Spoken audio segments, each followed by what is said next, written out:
Dear student, তোমাদের সবাইকে স্বাগত জানাচ্ছি আজকের ক্লাসে। আমরা ধারাবাহিকভাবে সিকিউ সলভ করছিলাম, তারই ধারাবাহিকতা আজকেও একটা সিকিউ সলভ করব। তো তোমরা বোর্ডে হয়তো সিকিউটা দেখতে পাচ্ছ। তো আমি করার সুবিধার্থে এখানে একটু লিখে রাখছি যে আমাদের দেওয়া আছে a is equal to sine theta এবং বি দেওয়া আছে হচ্ছে কি কস থিটা। এটা হচ্ছে আমাদের উদ্দীপক। আমাদের ক নাম্বার প্রশ্নে বলছে যে sine square pi divided by 8 plus sine square 3 pi divided by হচ্ছে 8 সাইন স্কোয়ার 5 পাই, আমরা এটা মুছে দিই, ডিভাইডেড বাই 8 প্লাস কি sine square 7 pi divided by 8। ভাই এইটা হচ্ছে আমাদেরকে মান নির্ণয় করার জন্য বলছে। আমরা কিভাবে করতাম? তো নিচে যেটা থাকতো, অর্থাৎ ধরে যেটা থাকতো তার অর্ধেকের চেয়ে যদি কম থাকতো তাহলে কিন্তু আমরা ভাঙাতাম না। আর যদি একটু কাছের সংখ্যাটা থাকতো তাও কিন্তু ভাঙাতাম। আর যদি অর্ধেকের চেয়ে বেশি থাকতো তাহলে কি অবশ্যই ভাঙাতাম। তো দেখো এখানে কত আছে, 4 আছে, 8 আছে, 8-এর অর্ধেক কত 4, তার চেয়ে কিন্তু এটা অনেক কম। তার মানে কি এটা কি করবো না, আমরা ভাঙাবো না, যা আছে তাই রেখে দেব। প্লাস এইটা দেখো কত আছে, 8 আছে, 8-এর অর্ধেক কত 4, একদম প্রান্তিক মান, যার জন্য এটাকে একটু আমরা ভাঙানোর চেষ্টা করব। তো কি হবে সাইন স্কোয়ার, আমরা কি বলছিলাম নিচে যে সংখ্যাটা থাকবে হয় সেই সংখ্যা দ্বারা মেলানোর চেষ্টা করব, অথবা তার অর্ধেক, অথবা তার যে কোনো একটা গুণিতক নিয়ে চেষ্টা করব। তো এখানে যদি আমরা অর্ধেক নিয়ে কাজ করি তাহলে কি হবে 4 পাই মাইনাস পাই, তাহলে কিন্তু উপরে 3 পাইটা মিলে যাচ্ছে। একই রকম করে আমরা যদি তার পরেরটা দেখি যে নিচে যা ছিল তাই, 8-এর অর্ধেক কত 4 পাই, আমরা যদি শুধুমাত্র পাই যোগ করে দিই তাহলে কিন্তু উপরেটা মিলে যাচ্ছে। আর এই পাশে কি ছিল সাইন স্কোয়ার, নিচে ছিল 8, তো 7 পাই মিলাতে হবে। আমরা 8 পাই থেকে খুব সহজে কি করতে পারবো, মেলাতে পারবো। তো তারপর যথারীতি আমাদের কি কাজ ছিল, sine square pi divided by 8। দেখো 8 কিন্তু দুইটা নিচে কি আকারে আছে, ভাগ আকারে, তাহলে আমরা কি করতে পারি 4 pi divide by 8 minus pi divide by 8।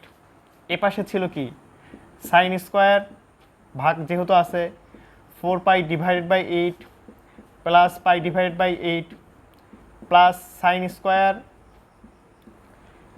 8 pi divided by 8 minus pi divided by কত 8। ভাই একটু যদি আমরা কাটাকাটি করি তাহলে কি হবে বলো তো, এখানে পাই ডিভাইড বাই 2 আসতেছে, এখানে পাই ডিভাইড বাই 2, আর এটা যদি কেটে দেয় শুধু থাকবে কত পাই।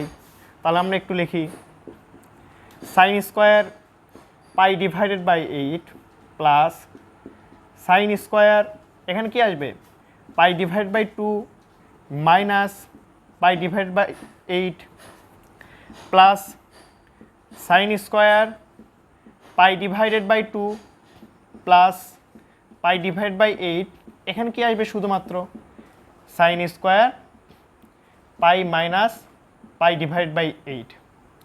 ভাইয়া তাহলে এটা যেভাবে ছিল সেভাবে রেখে দিলাম, sine square pi divide by 8। আমরা তোমাদেরকে বলেছিলাম যে সর্বপ্রথম কাজটা কি থাকবে আমাদের, যে আমরা দেখব যে এইটা কোন কোয়াড্রেন্টে আছে। তো আমরা যদি একটু এখানে তোমাদেরকে রাফে দেখানোর চেষ্টা করি তাহলে দেখো পাই ডিভাইডেড বাই 2 মানে সর্বপ্রথম এখানে আসছে, তারপরে মাইনাস আছে, মাইনাস মানে কি ফার্স্ট কোয়াড্রেন্ট, আর ফার্স্ট কোয়াড্রেন্টে সবাই কি হয় পজিটিভ, তাই না?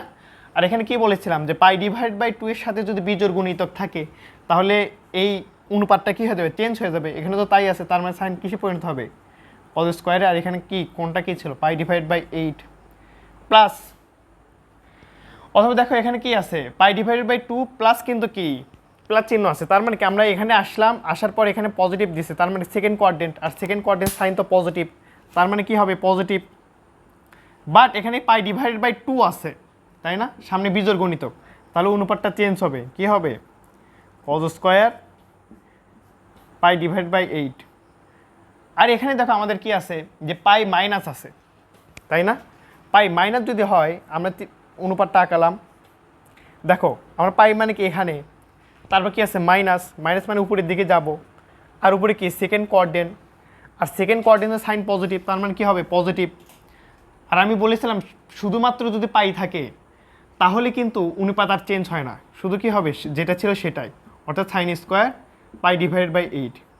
ভাইয়া তুমি একটু লক্ষ্য করো তো, sine square pi divided by 8 plus cos square pi divided by 8, দেখো তো আমাদেরকে এরকম একটা সূত্র ছিল না, কস স্কোয়ার থিটা প্লাস কি সাইন স্কোয়ার থিটা সমান সমান কত 1, তাহলে এই দুটোর সমান সমান কি লিখতে পারি 1। আবার এখানে দেখো সেম না, sine square pi divide by 8 cos square pi divide by 8, এটা সমান সমান 1, অর্থাৎ দুইটা সমান সমান কত হবে 2। এইটা হচ্ছে আমাদের অ্যান্সার, আশা করি বুঝছো। তো এইটা হচ্ছে আমরা মুছে দেই, তাহলে তারপরের অংশটা একটু করার চেষ্টা করি।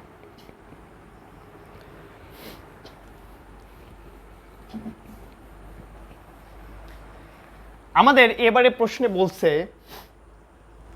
যে ঢাকা এবং রাজশাহীর দূরত্ব, মানে কেন্দ্রের দূরত্ব, ঢাকা এবং হচ্ছে কি রাজশাহীর কেন্দ্রের দূরত্ব হচ্ছে 3 ডিগ্রি 2 মিনিট আর হচ্ছে 3 সেকেন্ড। এটা হচ্ছে আমাদেরকে দেওয়া আছে, বলছে ঢাকা এবং রাজশাহীর দূরত্ব কত হবে, দূরত্ব কত হবে, এটা হচ্ছে আমাদের প্রশ্ন। ভাই দূরত্ব সূত্র সমান সমান কি জানতাম আমরা, s equal to R theta. আর এখানে আমাদের প্রশ্নে বলে দেওয়া আছে আর মানে পৃথিবীর ব্যাসার্ধ, যার মান 6440 কিলোমিটার, এটা হচ্ছে আমাদের প্রশ্নে দেওয়া আছে। তো এটা তো আমরা জানি, আর এই থিটা আমাদেরকে অবশ্যই কিসে বের করতে হবে, রেডিয়ানে নিয়ে আসতে হবে। তো এখানে হচ্ছে ডিগ্রিতে দেওয়া আছে, তো আমরা কি করব, রেডিয়ানে নিয়ে আসব। আমি তোমাদেরকে শিখাইছিলাম যদি ডিগ্রিতে থাকে অবশ্যই তাহলে এটা যা যেভাবে আছে সেভাবে রেখে দিব।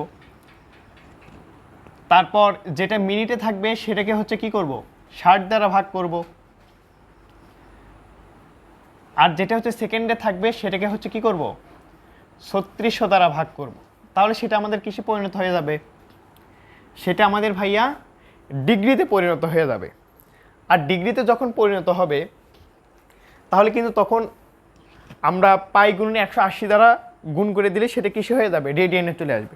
তাহলে একটু করি আমরা, 3 plus 2 divided by 60 plus 3 divided by 3600 আসবে কত, 3641 ডিভাইডেড বাই 1200। এটা কিন্তু আমাদের এখন ডিগ্রিতে আসে, আর আমরা কি জানি ডিগ্রি থেকে রেডিয়ানে নিয়ে যাওয়ার জন্য কি করতে হবে, 3641 ডিভাইডেড বাই 1200 গুণন কত, পাই ডিভাইডেড বাই কত 180 রেডিয়ান।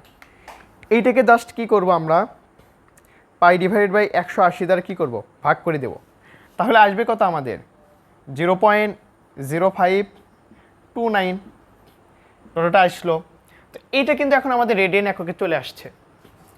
তো এখন আমাদের বলছিল যে ঢাকায় এবং রাজশাহীর দূরত্ব কত হবে, তাহলে সূত্র কিন্তু আমরা কি জানতাম, S equal to R theta, থিটার মানটা এখানে পেয়ে গেছি আমরা ডিগ্রি এককে, আর আর এর মান কত 6440 কিলোমিটার গুণন কত, যেটা পেয়েছি ডিগ্রি রেডিয়ানে 29।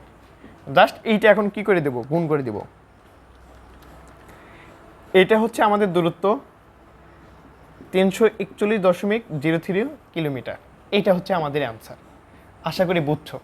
অর্থাৎ তোমাদের কাজ হচ্ছে যখন আমাদের দূরত্বটা বের করতে বলবে, আমাদের সূত্র হচ্ছে কি এস ইকুয়াল টু কি আর থিটা, আর এই থিটার পরিচয় কি ছিল, রেডিয়ান এককে আমাদের কি করতে হবে, নিয়ে আসতে হবে।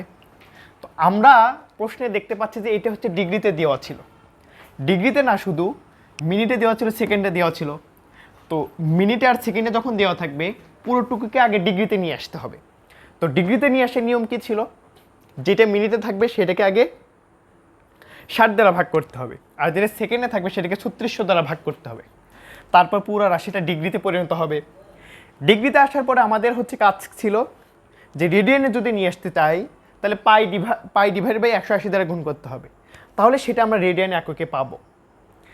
আচ্ছা, সেভাবেই কাজ করে আমরা রেডিয়ান এককে একটা মান পেয়েছি।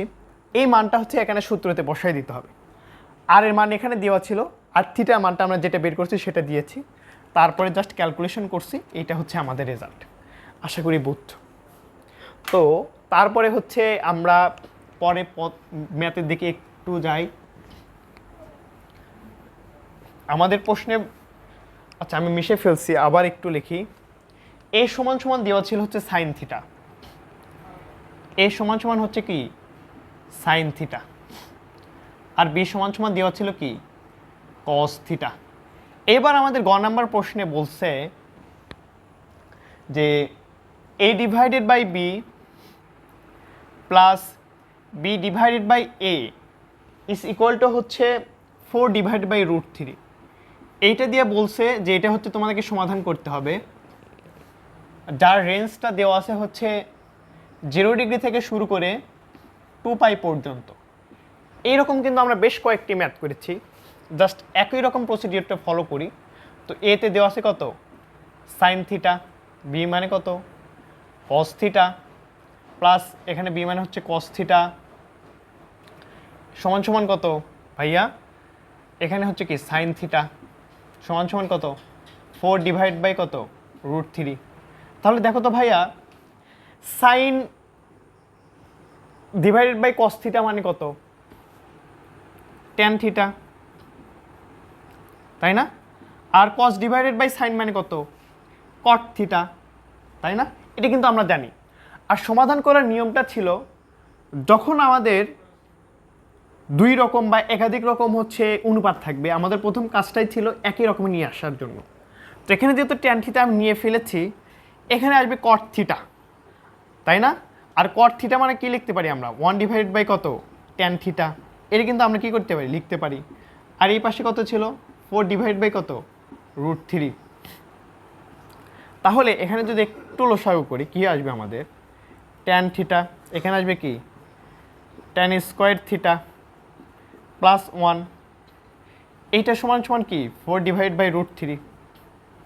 জাস্ট একটু আমরা আড়াআড়ি গুণ করে দিতে চাই, তাহলে কি আসবে root 3 tan square theta plus root 3, আর এই পাশে হচ্ছে 4 ট্যান থিটা। দেখো ভাইয়া এখানে দেখো, এখন কিন্তু আমাদের একটা ফর্মেটে চলে আসছে। আমরা কিন্তু ক্যালকুলেটর এটা খুব সহজে সলভ করতে পারি। এটাকে যদি এক্স ধরি, অর্থাৎ ট্যান থিটাকে যদি এক্স ধরি, তাহলে এখান থেকে যদি আমরা a x square plus b x plus c এই আকৃতিতে নিয়ে আসছি, কিন্তু নিয়ে এসে এখানে কিন্তু আমরা কি ক্যালকুলেটর সলভ করতে পারবো, তাই না? তাহলে দেখবো একটা ট্যান থিটার মান বের হবে, একটা ট্যান থিটার মান বের হবে হচ্ছে কি রুট 3, আর একটা মান বের হবে কি 1 ডিভাইডেড বাই কত রুট 3। এই দুইটা আমাদের বের হবে। তো বলছে যে আমাদের এই রেঞ্জে নিয়ে আসতে হবে। তো প্রথমে হচ্ছে এইটা নিয়ে কাজ করতে চাই। তাহলে প্রথমে ট্যান থিটা সমান সমান কি রুট 3, তাহলে থিটা সমান সমান কি হবে ভাইয়া ট্যান ইনভার্স রুট 3। এটার মান কত আসবে একটু করি, ট্যান ইনভার্স রুট 3 দেখবো হচ্ছে কি পাই ডিভাইডেড বাই 3 আসছে, পাই ডিভাইডেড বাই 3। তারপর আমি তোমাদেরকে বলছিলাম যখন ট্যান ডিরেক্টের কাজ করব, এটা থিটা 1 দেই, এটা হচ্ছে থিটা 2, শুধুমাত্র কি যোগ করবো পাই যোগ করব, পাই ডিভাইড বাই 3। আমার কাজ কি শুধু পাই যোগ করা, তাহলে আসবে কত 4π ডিভাইড বাই 3। বাট এইটা ভ্যালিড কিনা তুমি একটু যাচাই বাছাই করবা, যদি এই মানটাই আসে তার মানে এই দুইটা ভ্যালিড। আবার এখন হচ্ছে এই মানটা নিয়ে আমরা কাজ করতে চাই, তাহলে এবার আমরা লিখতে পারি যে ট্যান 1 ডিভাইডেড বাই রুট 3। তাহলে এখান থেকে যদি আমরা থিটার মানটা বের করতে চাই, ট্যান ইনভার্স 1 ডিভাইডেড বাই কত রুট 3, তাহলে এখানে একটু বের করি tan inverse 1 divided by root 3। এখানে আসবে হচ্ছে কি পাই ডিভাইডেড বাই 6। এটা যদি থিটা 3 দেয়, আমাদের থিটা 4 কত হবে, শুধুমাত্র ট্যানের সাথে ট্যান যদি থাকে তাহলে শুধু পাই যোগ হয়, তাহলে পাই ডিভাইডেড বাই 6। তাহলে এটার সাথে শুধু আমরা কি যোগ করব পাই যোগ করব, তাহলে pi plus pi divided by 6 is equal to কত 7π ডিভাইডেড বাই 6। তাহলে দেখো ভাই আমরা কিন্তু এখানেও কয়টা রেজাল্ট পাচ্ছি চারটে রেজাল্ট পাচ্ছি। অর্থাৎ থিটা সমান সমান হবে কি pi divide by 3, pi divided by 6, তারপর 4 পাই ডিভাইডেড বাই 3, আর একটা কত 7 পাই ডিভাইড বাই 6। ঠিক আছে, এইটা হচ্ছে